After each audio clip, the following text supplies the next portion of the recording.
এই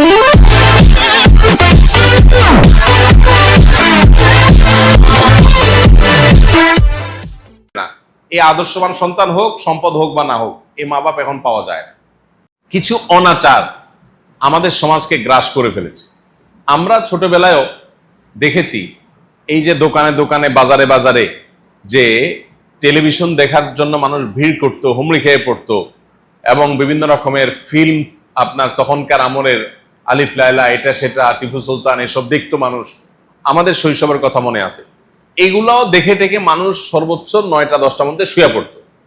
কিন্তু এখন এই বশিকপুর গ্রামের যতগুলো বাড়ি আছে, কোন বাড়িতে মানুষ রাত 9টা 10টা ঘুমায় বলে? এখানে যে কজন আছেন, কজন 9টা 10টা ঘুমান? 11টা 12টা, এটা কোনো ব্যাপার না। আর ফজরের পরে ঘুম, এটা তো আমরা জীবনে কোনোদিন ছোটবেলায় চিন্তাও করিনি।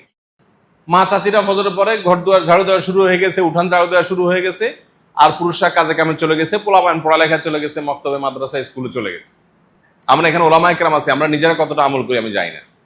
আমি দীর্ঘদিন থেকে একটা প্র্যাকটিস করতেছি আমার বাসায়, দীর্ঘদিন থেকে। সেটা হলো মাগরিবের পরে রাতের খাবার শেষ, এশার সময় আমার বাচ্চারা বাসায় অলমোস্ট মশারি সেট আপ করা শেষ, এশার পরে সবাই যার যার জায়গায় বিছানায় চলে যায়। এবং দিনে আর কোনো কাজ করতে পারি আর না পারি, এই সুন্নাহটা আমরা যেন আয়েশা বলেছেন, কানান নবী সাল্লাল্লাহু আলাইহি ওয়াসাল্লাম ইয়াকরাহুন নাওম ক্বাবলা আয়েশা ওয়াল হাদিসা বাদা। নবীজি এশার আগে ঘুমানো আর এশার পরে কথা বলা পছন্দ করতেন। আমি যে 2 বছর হলো প্রায় মাহফিল ছেড়ে দিছি, 3 বছর হয়ে গেছে প্রায় মাহফিল করি না। যত ভিভিআইপি আবদার আসুক, পারতপক্ষে করি না। এর অনেক কারণের ভিতরে একটা কারণ এটাও, আমাদের কাছে পোশাকি মুসলমান হওয়ার গুরুত্ব যত বেশি, আচরণগত মুসলমান হওয়ার গুরুত্ব ততটা নাই। অথচ ইসলামে পোশাক আশাকে ইসলাম ধারণ করার গুরুত্ব যতখানি, আমাদের ভেতর থেকে ইসলাম ধারণ করার গুরুত্ব তার চাইতে অনেক বেশি। এই জন্য আপনাদের প্রতি উদাত্ত আহ্বান যে আপনাদেরকে আল্লাহ তাআলা যে সুযোগ দিয়েছেন, এখানে বিশেষ করে মাদ্রাসার শিক্ষকবৃন্দ যারা আছেন, আপনারা আমার উস্তাদতুল্য অনেকেই আছেন, বিনয়ের সাথে বলতে চাই, সন্তানদের মধ্যে সেই দরদটা ঢুকিয়ে দেন, যে দরদ তাকে উম্মার জন্য, সংস্কারমূলক কাজের জন্য তাকে উজ্জীবিত করবে, অনুপ্রাণিত করবে, তাকে স্বপ্ন দেখাবে। সে আপনার কাছ থেকে শুধুমাত্র গতানুগতিক কিছু শিক্ষা পেয়ে চলে গেল, এটা কোনো আদর্শ শিক্ষা ব্যবস্থা বা শিক্ষকের কোনো ভূমিকা হতে পারে না। এই জন্য তাদের মধ্যে আল্লাহ ভীরুতা এটা ঢুকাতে হবে, আর ঢুকানোর জন্য নিজেরা তার মডেল হতে হবে। মানুষ কিন্তু শুনে যতটা শিখে তার চাইতে বেশি শিখে দেখে। আমি যদি আমার শিক্ষার্থীদের কাছে, ছাত্রদের কাছে মডেল হতে না পারি, আমার লম্বা লম্বা ওয়াজ, অনেক মায়ের পেচের কথা, অনেক একেবারে আপনার ইন্টেলেকচুয়াল আলাপ, এর কোনোটার কোনো ফায়দা হবে না। কারণ বাচ্চারা বিশেষ করে, অন্তত আপনি মাদ্রাসা হোক স্কুল হোক, তারা অন্তত দেখে তার টিচার কি করে। টিচার যদি আল্লাহ ভীরু হন, আল্লাহর সাথে তার সম্পর্ক গভীর হয়, তিনি যদি তাহাজ্জুদ গুজার হন, রোনাজারিওয়ালা হন, তাহলে তার দ্বারা মানুষ অনেক বেশি ফায়দা হয়। এই বৃহত্তর নোয়াখালী এলাকার মানুষের কিছু সৌন্দর্য ছিল। গোটা দেশে মানুষের মধ্যে ধার্মিকতায় আমরা অনেক অগ্রসর ছিলাম, বাট এটা এখন অতীত, এটা বর্তমান না।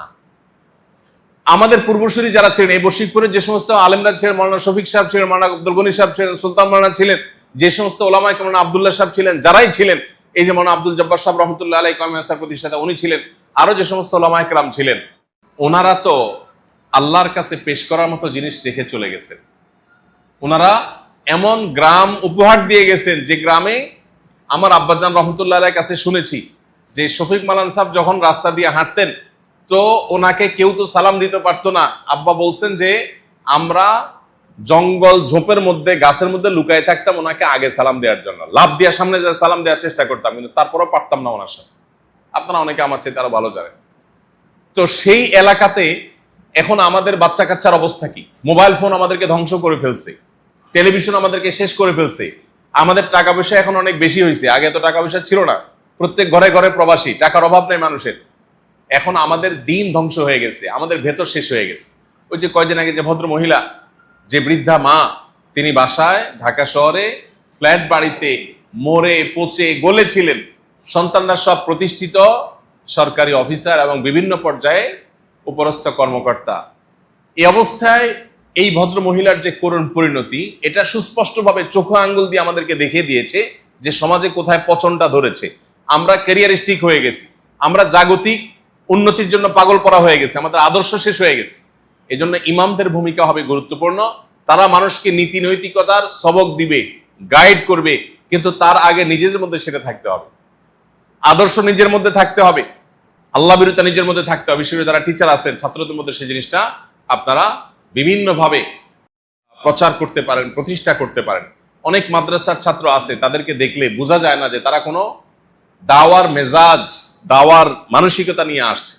মনে হয় অন্য 10টা জেনারেল ব্যাকগ্রাউন্ডের ছেলে মেয়ের মতোই তারা। এটা দুর্ভাগ্যজনক বাস্তবতা। সন্তানদের মধ্যে, শিক্ষার্থীদের মধ্যে এই জিনিসটা যদি না দেয়, তাহলে এই মাদ্রাসা মাদ্রাসা না, এটা নামক আসতে মাদ্রাসা, এটা বাস্তব অর্থে মাদ্রাসা না। এখন আমাদের বাচ্চাদেরকে আমরা মোবাইল থেকে সরাইতে পারি না কেন? কারণ আপনি নিজে সারাদিন ভূতের মতো মোবাইল টিপেন, আপনি বাচ্চারা কোন মুখে বলবেন? বাচ্চারা বলার সময় বলেন কি, এই বাবা মোবাইল ধরে না, বই ধরো, কিন্তু আপনি নিজে মোবাইল টিপতেছেন। তখন বাচ্চা চিন্তা করে কত বড় ষড়যন্ত্রকারী আমার বাপ, নিজে সিধি ঠিকই টিপে। মানে এটা যদি অনেক বেশি ভালো জিনিস না হতো, উনি টিপতো, অনেক মজা পায় দেখে তো টিপে, অথচ সেই মজা থেকে সে আমাকে মাহরুম করতে চায়, বঞ্চিত করতে চায়। কত বড় ষড়যন্ত্র! বাচ্চা কি দুঃখে শিখবে? আপনাকে তো মডেল হতে হবে। আপনি নিজে সারাক্ষণ ভূতের মতো টিপেন, আপনার বউ সারাদিন টিপে, তো আপনার বাচ্চা কোত্থেকে ছাড়বে? 1 নম্বর হলো নিজেরা কন্ট্রোল করতে হবে। আপনার ভাই মোবাইল কি ছাড়ি দিতাম না, ছাড়ি দিতে কই নেই, অহেতুক টিপাটি বন্ধ করেন। সারাদিনে আধা ঘন্টা আপনার মোবাইল টিপার দরকার নেই। নেসেসারি মোবাইল আধা ঘন্টা আপনার টিপার দরকার হয় না। আপনি ফেসবুক, ইউটিউবে যে পরিমাণ স্ক্রল করেন অহেতুক, সেটা সারা দিন শেষে দেখা যাবে কয়েক ঘন্টা অহেতুক। বাচ্চারা শেষ হয়ে যাচ্ছে, আমাদের রুহানিয়ত, স্পিরিচুয়ালিটি ধ্বংস হয়ে যাচ্ছে। আমরা দেখি এখন অস্ত্রের যুদ্ধের যুগ। অস্ত্রের যুদ্ধের যুগ না এখন ভাই, এখন হলো আধ্যাত্মিক যুদ্ধের যুগ, স্পিরিচুয়ালিটির যুগ। আমাদের স্পিরিচুয়ালিটি শেষ হয়ে গেছে এই সোশ্যাল মিডিয়ার কারণে, মোবাইলের কারণে। আপনি নিজে আগে কন্ট্রোল করতে হবে। দেখো বাবা, আমি দেখতাম না আগে কত টিপতাম, এখন দেখছো বাবা কমাই দিছি, বাটন ফোনে চলে আসছি, দরকার ছাড়া মোবাইল টিপি না। কেন টিপবে না তাকে বোঝাবেন, বাবা এটা চোখের ক্ষতি হয়, ব্রেনের ক্ষতি হয়, এই ডোপামিন গুলো আমাদের ফোকাস নষ্ট করে, মনোযোগ নষ্ট করে, আমাদের ইবাদতের মনোসংযোগকে ধ্বংস করে। তাকে আপনি কনভিন্স করবেন, এর ক্ষতিকর দিকগুলো বুঝাবেন। বলবে সবাই টিপে, বলে সবাই টিপে, কিন্তু এরা বেশিরভাগই না বুঝে টিপে বা তারা ধ্বংসের দিকে যাচ্ছে। সমাজে সুস্থ বুদ্ধিমান মানুষের সংখ্যা কম। আল্লাহ কোরআনে বারবার বলেছেন, আকসারুহুম লা ইয়ালামুন, আকসারুহুম লা ইয়াকিলুন। বেশিরভাগ মানুষকে দেখে চলো না, এরা বেশিরভাগ মানুষই ভুল এবং বুঝে না। অতএব সন্তানদেরকে বোঝাতে হবে, রাতে তাড়াতাড়ি শোয়ার অভ্যাস করা, সকালে না ঘুমানো, সন্তানদেরকে আদর্শবান মানুষ বানানো। আমার সন্তান সৎকার, নেককার হবে। সন্তানদেরকে সবাই চায় দুধে ভাতে থাকুক, সন্তান মানুষের মতো মানুষ হোক, এটা চায় না। আমার সন্তান অন্য আর 10 জনের মতো বিল্ডিং হাঁকাবে, গাড়ি বাড়ি করবে, কম্পিটিশন করবে, এটা চায়।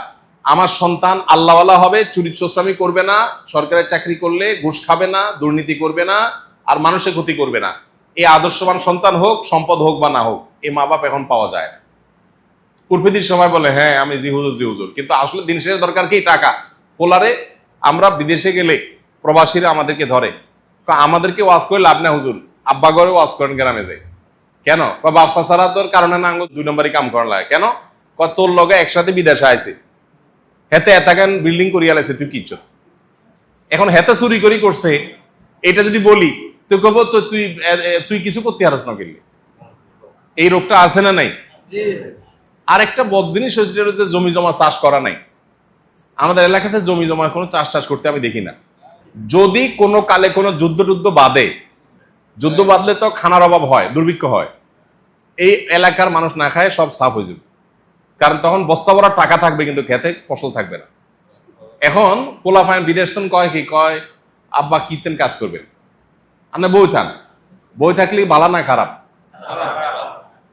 বসে থাকলে ধ্বংস হবে। সে কাজ করলে সে ভালো থাকবে, সুস্থ থাকবে।